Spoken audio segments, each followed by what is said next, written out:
بسم اللہ والحمد للہ والصلاة والسلام علی رسول اللہ۔ سبق 16، پہلا ہجری سال یعنی مدنی زندگی۔ مدنی زندگی کے 10 سال، اس کے 3 حصے ہیں۔ نمبر 1، ہمارے داہنے ہاتھ پر جو 5 بنا ہوا ہے یعنی وہ 5 سال، پھر بائیں ہاتھ پر 3 اور 2، 3 سال 2 سال۔ تو اس طرح سے مدنی زندگی کے 3 حصے ہوئے۔ پہلا حصہ ہے ہجرت سے حدیبیہ تک، جو 5 سال کا عرصہ بنتا ہے۔ ہجرت سے حدیبیہ تک 5 سال، حدیبیہ سے فتح مکہ تک 3 سال، پھر 2 سال تقریباً سارا عرب مسلم۔ تو اب ہم دائنے ہاتھ سے شروع کرتے ہیں، اپنے رائٹ ہینڈ سے۔ اس میں پہلا ہجری سال جو ہے اس کے تقریباً 3 حصے ہیں۔ پہلے ہجری سال کے جو ہمارے انگوٹھے سے شروع ہوتا ہے۔ تو پہلا حصہ مساجد کی تعمیر۔ مکے سے ہجرت کر کے رسول اللہ صلی اللہ علیہ وسلم مدینے سے قریبی آبادی قبا پہنچے۔ وہاں پر علیہ السلام نے ایک مسجد کی بنیاد رکھی۔ یہ اسلام کی پہلی مسجد تھی۔ کچھ دن قیام کے بعد آپ صلی اللہ علیہ وسلم اونٹنی پر سوار ہو کر مدینے کے لیے نکلے۔ مدینے میں رسول اللہ صلی اللہ علیہ وسلم کا زبردست استقبال کیا گیا۔ آپ صلی اللہ علیہ وسلم نے حضرت ابو ایوب انصاری رضی اللہ عنہ کے گھر قیام فرمایا۔ پھر آپ صلی اللہ علیہ وسلم نے مسجد نبوی کے لیے زمین خریدی جو 2 یتیم بچوں کی تھی، اور ان کو اس زمین کی قیمت دے کر زمین خرید لی، اور اس کی تعمیر میں خود بھی اللہ کے نبی نے حصہ لیا۔ مسجد نبوی میں نماز کے علاوہ صحابہ کی تعلیم اور تربیت بھی ہوتی تھی، اور اہم معاملات کے فیصلے بھی ہوتے تھے۔ وہ ایک کمیونٹی سینٹر کی طرح تھی، یعنی جس میں تمام اسلامی کاموں کو اور اعمال کو انجام دیا جاتا تھا۔ یعنی ایک جانب تعلیم بھی ہو رہی ہے اور سیکھنا سکھانا بھی ہو رہا ہے۔ اس کے علاوہ سے ذکر کی مجالس بھی ہیں، وعظ و نصیحت کی بھی مجالس ہو رہی ہیں، اور نماز و روزہ بھی ہو رہا ہے۔ اور اس میں بعض مہاجر صحابہ بھی رہتے تھے جو اصحاب صفہ کہلاتے ہیں۔ یعنی ایک چھوٹا مدرسہ بھی اس مسجد کے اندر تھا، اس کی ایک الگ جگہ مخصوص کی گئی تھی۔ اس طرح سب سے پہلے رسول اللہ صلی اللہ علیہ وسلم نے اللہ کی عبادت اور اس سے تعلق مضبوط کرنے کے لیے سب سے پہلے مسجد بنائی ہے۔ یہ مسجد اہل ایمان کے درمیان اتحاد و محبت کا ذریعہ بھی بنی۔ مساجد کی تعمیر، ہمیں اس سے جو سبق ملتا ہے کہ مسلم معاشرے میں اسلام کو باقی رکھنے کے لیے سب سے اہم چیز مسجد ہے۔ اس کی تعمیر اور دیکھ بھال وغیرہ میں اپنا مال اور وقت لگائیے۔ 5 فرض نمازیں مسجد میں پڑھنے کی کوشش کیجیے۔ سب کو مسجد میں نمازیں ادا کرنے کی دعوت دیجیے، اور مسجد میں ایسے مختلف پروگرام کیجیے جن میں سب لوگوں کی بھلائی ہو۔ لوگ مسجد میں آئیں گے، مسجد سے مانوس ہوں گے، مسجد کے ماحول میں رہیں گے تو ان کے قلوب متاثر ہوں گے۔ مسجد میں آنے والوں سے بہترین تعلقات بنائیے۔ دوسرا حصہ ہے مہاجر و انصار۔ مہاجر و انصار کے درمیان بھائی چارہ۔ ہم جانتے ہیں کہ جو حضرات ہجرت کر کے مکہ سے مدینہ آئے تھے وہ ایسی کنڈیشن میں نہیں تھے کہ مدینہ میں آ کر فوراً اپنی تجارت شروع کر دیتے یا ان کو مکان مل جاتا رہنے کے لیے۔ تو ایسے وقت میں اللہ کے نبی نے اخوت و بھائی چارگی کی ایک بے مثال تاریخ بنا دی کہ مہاجر و انصار کے درمیان بھائی چارہ کرایا۔ مہاجرین وہ جو ہجرت کرنے والے صحابہ جو مکہ سے آئے ہیں، انصار وہ جو مدد کرنے والے صحابہ ہیں مدینے کے۔ مہاجرین و انصار آپ نے بہت سنا ہوگا۔ تو اہل ایمان کے درمیان آپسی محبت کو ہمیشہ باقی رکھنے کی غرض سے آپ صلی اللہ علیہ وسلم نے مہاجرین اور انصار کے درمیان بھائی چارہ کرایا۔ مقصد یہ تھا کہ ہر کوئی آپس میں ایک دوسرے کے غم میں شریک ہو، رنگ و نسل کے اور وطن وغیرہ کے امتیاز ختم ہو جائیں، اور بلندی و پستی کا معیار صرف تقوی ہو، کیونکہ رب کے سامنے بھی پرہیزگار اور متقی اور نیک شخص وہی ہے جو تقوی والا ہے۔ اسباق و عمل، اسلامی معاشرہ ایک عمارت کی طرح ہوتا ہے، اور ہر فرد ایک اینٹ کی حیثیت رکھتا ہے۔ اینٹ سے اینٹ کو مورٹار سے جوڑنے پر ہی عمارت بنتی ہے۔ مورٹار یعنی اخوت کے بغیر ایک معاشرہ زندہ نہیں رہ سکتا۔ تو اس لیے اس اخوت کو فروغ دینے کے لیے، اسلامی معاشرے کو جوڑے رکھنے کے لیے یہ بہت ہی زیادہ ضروری ہے کہ ہم لوگ آپسی اتحاد کو قائم رکھیں، اور ہر فرد اپنے آپ کو اس معاشرے کی ایک اینٹ سمجھے کہ اگر وہ اپنے دل میں اخوت و بھائی چارگی کے جذبات پیدا کرے گا اور اپنے بھائی کے لیے بھی وہی پسند کرے گا جو انصار نے مہاجرین کے لیے اپنے دلوں میں جو جذبات رکھے تھے اور جو قربانیاں ان کے لیے پیش کیں، تو اس سے ایک اخوت و بھائی چارگی بھرا بہترین معاشرہ وجود کے اندر آ جائے گا۔ اس لیے ہر مسلمان کے ساتھ بھائی جیسا سلوک کیجیے، اپنے دوستوں اور پڑوسیوں کا خیال رکھیے۔ تیسرا حصہ ہے معاہدہ۔ معاہدہ یہود سے۔ رسول اکرم صلی اللہ علیہ وسلم جب مدینہ پہنچے تو وہاں اہل اسلام کے سب سے نزدیک کے پڑوسی یہودی تھے۔ یہود پہلے ہی سے مدینے میں رہتے تھے اور ان کو اس بات کی خبر بھی تھی کہ ایک نبی مبعوث ہونے والے ہیں، وہ ان کا انتظار بھی کر رہے تھے۔ نبی پاک صلی اللہ علیہ وسلم نے ان کے ساتھ اپنے تعلقات بہتر بنانے کی طرف توجہ فرمائی، چنانچہ ان سے ایک معاہدہ ہوا۔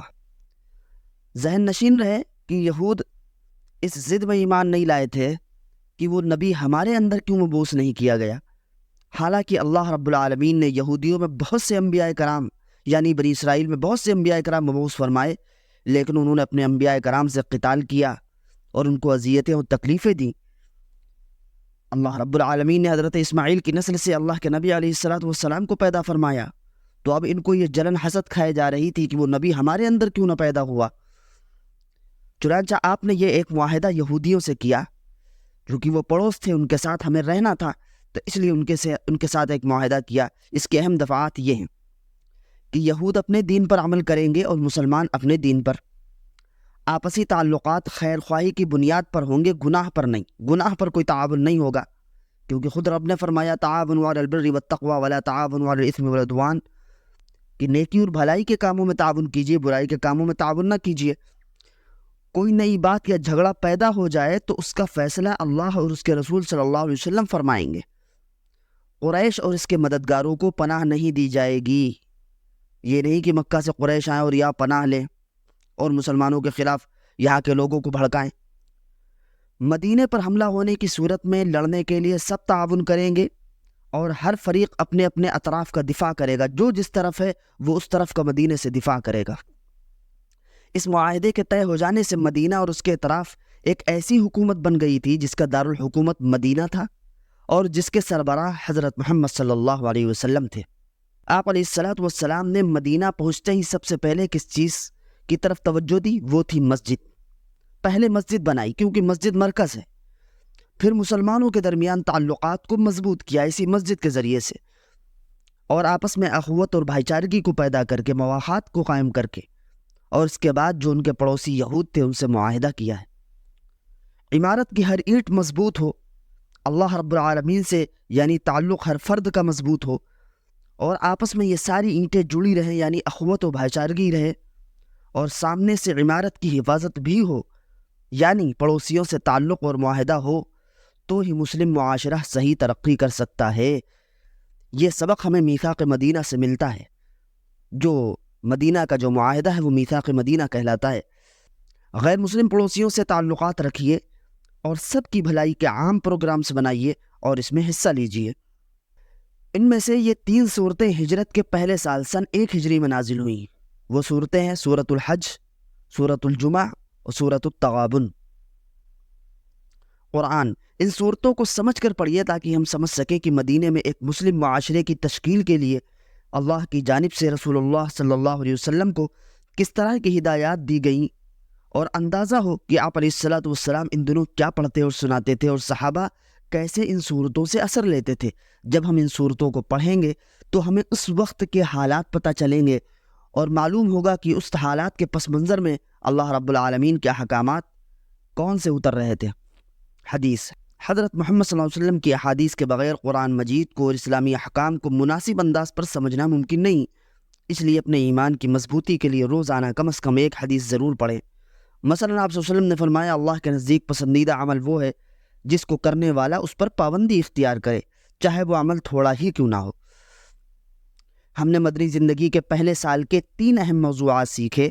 اب دائیں ہاتھ کے انگوٹھے کے 3 حصوں پر ان کی مشق کیجیے۔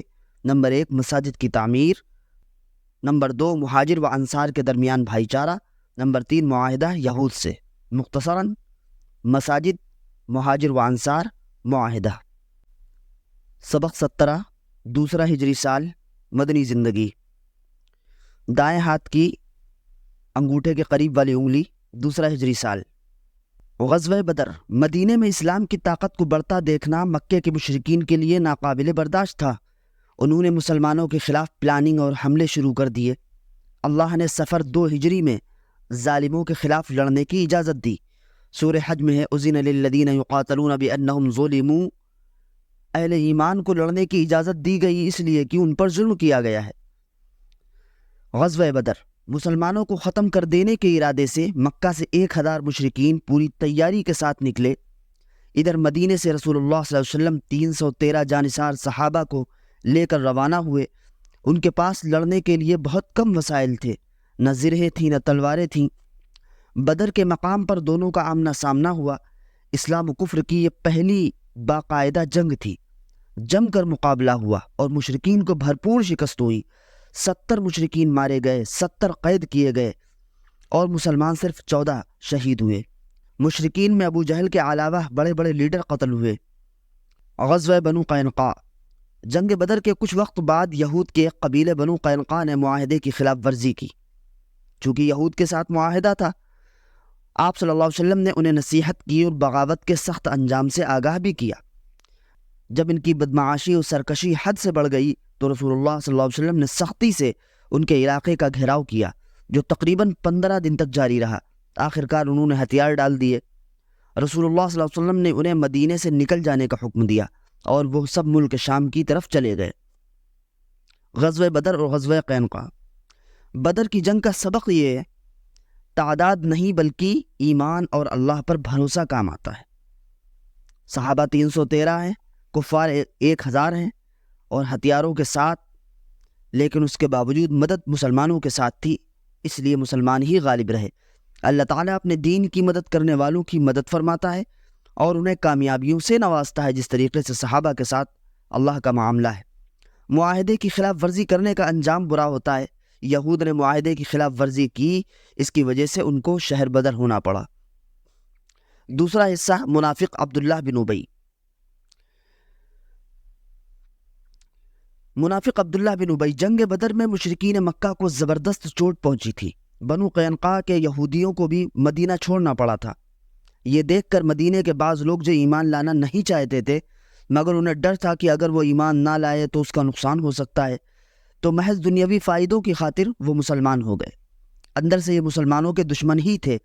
یہ لوگ مسلمانوں میں پھوٹ ڈالتے، اسلام کے بارے میں شکوک پیدا کرتے، انہیں منافقین کہا جاتا ہے۔ ان منافقوں کا سردار عبداللہ بن ابی تھا۔ اسباق و عمل، نفاق بہت بڑا گناہ ہے، اس سے ہمیشہ دور رہیے۔ قرآن میں ہے ان المنافقین فی الدرک الاسفل من النار، کہ منافقین جہنم کے سب سے نچلے طبقے میں ہوں گے۔ اپنے ایمان کو مضبوط کیجیے قرآن و حدیث و سیرت پڑھ کر اور نیک علماء اور صالحین کے ساتھ رہ کر۔ دین اسلام کے تعلق سے شکوک و شبہات پیدا کرنے والے لوگوں سے، ایسے پروگراموں سے اور چینل سے اور پیجز وغیرہ سے دور رہیے۔ تیسرا حصہ، قبلہ، قبلے کی تبدیلی۔ اسلام کی آمد سے پہلے بیت المقدس ہی اہل ایمان کا قبلہ تھا۔ مکہ میں نماز ادا کرتے ہوئے بیک وقت بیت المقدس و بیت اللہ کی جانب رخ کرنا ممکن تھا۔ مدینہ پہنچنے کے بعد اہل ایمان بیت المقدس کی جانب رخ کر کے نمازیں ادا کرنے لگے۔ سمت بدل جانے کی وجہ سے اب کعبہ کی جانب رخ کرنا ممکن نہ تھا۔ رسول اللہ صلی اللہ علیہ وسلم کی شدید خواہش تھی کہ حضرت ابراہیم علیہ السلام کے قبلے یعنی کعبہ کو قبلہ بنا دیا جائے۔ ہجرت کے دوسرے سال اللہ نے حکم دیا کہ کعبے کو قبلہ بنایا جائے۔ قبلے کی یہ تبدیلیاں لوگوں کے لیے امتحان بھی تھی کہ کون اللہ رب العالمین کے اس حکم پر عمل کرتا ہے اور کون عمل نہیں کرتا۔ سورۃ البقرہ میں اللہ نے قبلے کی تبدیلی کے اعلان کے بعد فرمایا کہ اب تم کو سارے انسانوں کے سامنے دین کی گواہی دینی ہوگی، یعنی اپنے قول اور عمل سے انفرادی طور پر یا ٹیم کے طور پر دنیا کے سامنے ہر طریقے سے، ہر لائن سے اسلام کو پیش کرنا ہوگا۔ یہ ہے وَتَكُونُوا شُهَدَاءَ عَلَى النَّاسِ، تاکہ تم لوگوں پر گواہ ہو جاؤ۔ دوسری قوموں کے لیے ہم گواہ کی حیثیت سے ہیں اور ہمیں گواہ کے طور پر ان کے سامنے اسلام کو پیش کرنا ہے۔ اگر وہ رد کر دیتے ہیں تو یہ اس پر ہم گواہ ہو جائیں گے، اور اگر وہ اس کو قبول کر لیتے ہیں تو ہم اس پر بھی گواہ ہو جائیں گے۔ اسباق و عمل، اللہ کی عبادت کا تقاضا یہ ہے کہ اس کے احکام کو مانا جائے، چاہے پسند کے خلاف ہو، ہماری طبیعت کے خلاف ہو، دین کی دعوت کو پہنچانے کی ذمہ داری بہت بھاری ہے۔ اس کے لیے اپنا وقت، صلاحیت اور مال لگائیے، قرآن و حدیث و سیرت پڑھیے تاکہ آپ یہ کام بہتر طریقے سے کر سکیں۔ قرآن 2 ہجری میں 4 صورتیں نازل ہوئی ہیں: سورۃ البقرہ، سورہ انفال، سورہ محمد، سورۃ الطلاق۔